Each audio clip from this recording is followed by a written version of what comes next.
Hey dreamers, welcome back to your Dream Coach podcast, where we talk about building a business and a life that actually feels good on your terms. I'm your host, Shayla Wey, and today's episode is a juicy one. We're talking about something that every entrepreneur, side hustler, and small business owner needs to get better at: sales.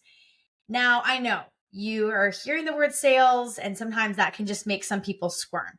Maybe it brings up feelings of pressure, sleazy tactics, or that awkward moment when someone says, "Let me think about it," and ghosts you forever. But I want you to know something. Sales is not something you have to dread. In fact, when done right, sales is one of the most powerful, aligned, and transformational parts of your business. And so today I'm breaking down the biggest sales mistakes I see entrepreneurs make, mistakes I've made too, and how to fix them so you can close with confidence, serve at a higher level, and grow a business that changes lives. So let's get into it. So the first thing that I see, the first one of the mistakes I often have seen with some of my coaching clients is selling from a place of scarcity and not service. And I see this constantly, especially with new entrepreneurs, selling from desperation instead of intention. And that energy when you're trying to get someone to buy, but it kind of feels tense or pushy. And that's often because you're selling from a scarcity mindset, right? That scarcity energy. So maybe things that are going through your mind like, man, I need this sale to pay my bills. Or if I don't sign this client, I'm failing. And they're my only lead right now. And so what I found is when your sales approach, when you approach this from a place of service, genuinely wanting to help solve a problem, everything shifts. Clients can feel your energy. And when you show up with curiosity, confidence, and clarity and not panic, you do create that trust. And so focusing on the transformation that you can provide and not just making the sale, it allows us to detach from the outcome and lean into service. And something that I've really built my coaching business on as I was pivoting from a direct sales business was really building my coaching business from my heart. Because reason I wanted to coach was to make a difference for people, but I knew that I didn't want to come across salesy or desperate or having that scarcity mindset. And so really leaning into love, leaning into service is a wonderful way to allow you to really show up for people and allow to solve a problem. Because ultimately that's what we're always doing in sales is we're solving a problem that somebody has. And whether that's selling our ideas, a service, a product, right? We're always, ideally solving some sort of a challenge someone's going through. And so many entrepreneurs feel like they need to talk their way into a yes, explain every feature, walk through every benefit, and overfill the conversation. And sometimes I've seen people where they're talking too much and listening too little. And what I've learned is the best salespeople are the best listeners. When you let the client speak and when you ask the right questions and when you actually hear what they need, you position yourself as someone who gets them. And that's what people want. And so what I've found is that listening builds trust and trust closes sales. So the fix is to use that 80-20 rule, right? 80% of the time we want to be listening and we only want to talk 20%. So I encourage you to ask thoughtful, open-ended questions like, well, what's keeping you stuck right now? Or maybe what's your ideal outcome? Or why is this important to you right now? And then mirror their language back, making them feel heard. And one of the mistakes that I'd made for years was selling those features instead of outcomes. So listing out all of the features of my offer or, what I was, currently doing in my coaching business versus, like the number of calls, modules, templates, all this stuff. And then just kind of wondering why people weren't necessarily jumping in. And the reason is that people don't buy features, they buy results. And so people buy the version of themselves that your offer helps unlock or your service will provide for them. And so they don't care how many XYZ features and benefits that you have to offer. They care how their life will either change or become easier by making that investment in the product, service, idea, and so forth. And so always connect your features to their transformation. So setting up expectations of how that interaction is going to go and creating clarity on, that next step, and really, really being clear with that transformation in the end. So sell the result and not just the resource. I often have found myself assuming that people just get it. I had the opportunity when I was in direct sales to interview and recruit over 5,000 people. And the thing is that just because you're clear on what you offer doesn't mean your audience is. And as I've pivoted into business consulting and coaching, I still see this time and time again, is it's easy sometimes for us to get in a place when we're an expert in a certain field to assume that everybody thinks the same as us. And that's just not the case. And so sometimes you may have even found yourself repeating your pitch 100 times, but new eyes are seeing it for the first time. And so if your messaging is vague, cute, or overcomplicated, people will just scroll or move right on. And so the clearer and simpler your messaging is, the faster that people will buy. So use this checklist to test your offer. Okay, this is kind of funny, but can a fifth grader understand what you do? Does your audience know the pain that you solve? And is your call to action obvious? So clear is better than clever every single time. One of my mentors always speaks on the fact that sometimes the bigger words we use, the fancier we make something sound, the more confused somebody will actually get. And so making it more confusing is definitely not going to help us close those sales. I've also seen many missed sales happen because there's no follow-up.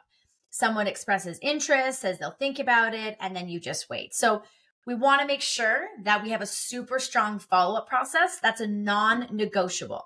And I've talked about this a ton on this podcast, where when something is a system or a standard in your life, you kind of need to equate that to the urgency or the similarity standard you might have with, let's say, brushing your teeth, right? You don't wake up in the morning and probably contemplate, am I going to brush my teeth today? It's just a standard you have in your life. Well, at least I hope so. And that's no different with implementing something like a follow-up process. And the truth is, I get it, right? Life does get in the way, but it's not always a no. It's often a not yet. And so what I found is that a structured service-based follow-up strategy can double or triple your conversions. So here's a simple system, even just reminders in your calendar to follow up with within that 48 to 72 hours. I often like to time block certain times of my day that is just specifically designed for follow-ups and connections. Because if it's in my calendar, it's a reflection of my business. And if follow-ups are an important part of business, which we know they are, then it has to have a time in your calendar. Personalize your messages. Personally, I love sending an audio message because it's good tone, energy. It's still a little different than just an email or a text, and it's unique. And stay consistent, not pushy. People appreciate the check-in, and when it's done, especially when it's done when you're leading with your heart. And being in the opposite shoes of being a client in many different situations, I really do appreciate those follow-ups. And my rule of thumb is I'm going to follow up until I get a no, or I actually, close that sale or that client, because we're all busy. And so that a follow-up, when it's done with heart, can actually land in a really great way. Now, avoiding the money conversation, right? I always used to say as a leader that the best leaders will ask the questions they don't want to hear the answers to. And I feel like that also very much ties into how we show up in sales, because pricing can trigger a lot of fear. And I've worked with so many amazing entrepreneurs who light up when they talk about their offer, but as soon as it's time to talk about investment, they sort of shrink. And what I found is if you're not confident about your price, your client won't be either. Avoiding the money convo makes it awkward, but when you own your value, communicate your worth, and present your pricing with confidence, no matter what it is you are selling, because then it becomes an invitation and not a sales pitch. So practice pricing your script until it feels natural, and say it with calm energy. So the investment for XYZ, right? Product, service, whatever, is this, and this is what's included. And always break it down to a monthly payments. And I've just found in all of my, almost 2 decades in sales, is that we need to make it relatable. And so whether you break it down to $10 a day, a Starbucks coffee and a muffin, or you break it up over a few months, is people often work in months, right? They'll often use like a budget where it's like, okay, monthly, right? Sometimes all at once, that offer might seem overwhelming. But when we break it down for people, it does make it seem like, well, if I really want that, there's always a way. And so our job as salespeople is to really break that down to the ridiculous so that it's almost too hard for them to say no. There's no need to apologize. There's no need to ramble. You just have to have confidence in what you're doing and how this is solving something for that client. Selling to everybody instead of just your dream client is another mistake that I feel I've seen made, in my own business, but also in business in general. Is one of the biggest breakthroughs I had is when I realized I actually don't want to work with everybody. I've really niched down over the years of specifically who I want to work with. And I think that that's applicable to anything we're selling. Is one shoe doesn't fit everybody, and that's okay. So when we try to help everybody, we don't help, we can't, right? So when we try to help everybody, we don't help really anyone, I guess, is kind of the way to look at it. So there's millions and millions and billions of people on this planet. So figure out specifically who is that perfect client and go after that client. When you try to appeal to everyone, you dilute your message, your energy, and your results. And so what I've found is the more specific you are about who your offer is for, the more magnetic your sales process becomes. So get clear on who is the perfect fit for your offer. What do they already believe? And what are they ready for? So don't be afraid to disqualify people gently. Selling with integrity is about alignment, not convincing. Okay. And when you have a bit of that push away and that confidence, people almost really want more what you have because it's not coming across salesy. It's coming out of a place of integrity. And what's really important that we don't make it about ourselves and we make it about the clients. I see this mistake a lot, especially when people are new entrepreneurs and they sort of get, a little bit in their head about, well, what if this doesn't fail? And they go a little bit back to that imposter syndrome and that fear. And we have to always stay forward that sales isn't about proving your worth. It's about showing someone how you can help them step into their vision. So don't make it about you, make it about them. So if your sales page is all about you're missing a connection. Okay. The best sales conversations are 90% about the client, 10% about you. So I always say to myself, whenever I'm in, funks, whether it was when I was in my sales company or even currently just with coaching, it's business at the end of the day, is I always remind myself, right? Get off self and on people. Because as soon as I start thinking about me and what's not working and what's not happening, things can get a little funky with how I show up. And so I would just remind myself, don't get off self and on people. And then that reminds me to focus on why we do what I do, how I want to serve people. And then guess what? Usually I end up closing, a new client within the next day or so. All right. So we want to use client-focused language. So instead of saying things like, I help people, try, this is a perfect fit for people like yourself. And here's why, right? Instead of saying something like, oh, here's what I love about this, say, here's how this supports your goals. So make the client the hero of the story and position your offer as the bridge to their dream. So I want to recap some of the biggest sales mistakes you might be making. Okay. So number 1 was selling from scarcity instead of service. Number 2 was talking too much, listening too little. Number 3 is focusing on features instead of the outcomes.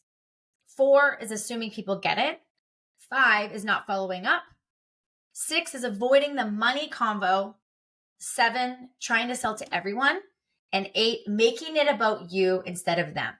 So these are all common, but they're all fixable. And when you fix them, you don't just make more sales, you serve more deeply. You lead more confidently, and you build a business that lasts.